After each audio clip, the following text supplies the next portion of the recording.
Wow, that looks pretty good. It seems not difficult. I'm gonna learn to make it today. Some eggs mixed with milk and flowers, I guess. And then put them into the pan. Oh, let's do it. Okay, ta-da! So here's what we need to make a souffle. So some eggs, milk, self-raising flour, and some sugar. Let's separate the egg white and yolk. Add some flour, mix it.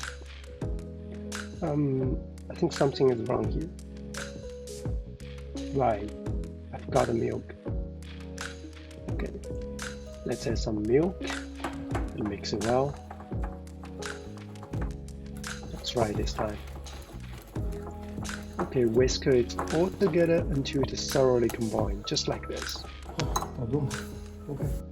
Add one more egg white, so in total 4. And don't leave any yolk into the white. Not like me. That's stupid. Some sugars and then start beating your egg white with electrical beaters.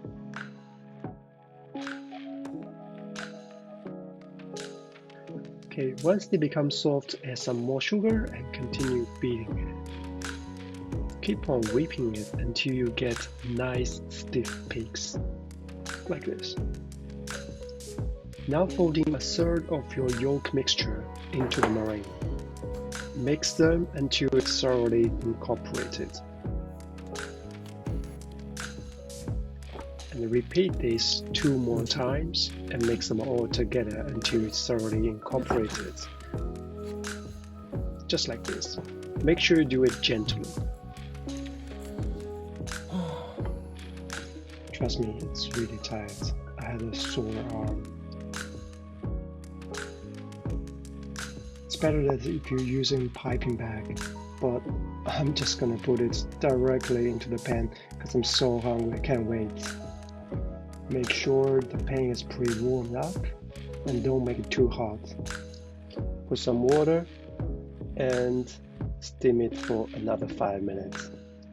So add another layer on top of it and add some water and steam it for another 5 minutes.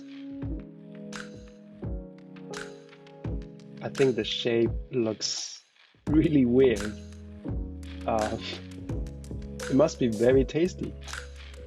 So we add another layer on top of it. This is the 3rd layer. And also put some water into it and steam it for another 5 minutes. Oh, look at this. I think I need a big pan. I kind of squash it a bit, but that should be fine. So let's get some of your favorite fruits. Blueberry, raspberry, whatever it is. Look at this. I can't wait to get out of the pan. It's really big. Now we need to flip it and just be careful. Do it gently because now it's a baby souffle.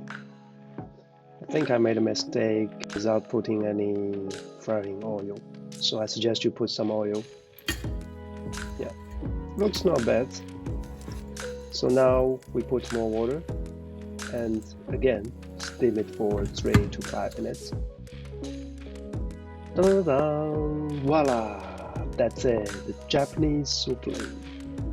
Okay, let's serve the plates.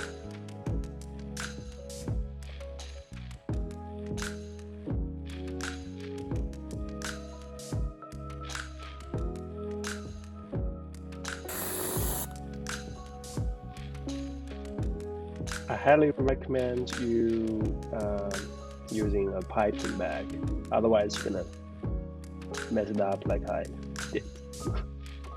I think I was kind of losing control of my hands because, you know, you have no patience while you're hungry, right?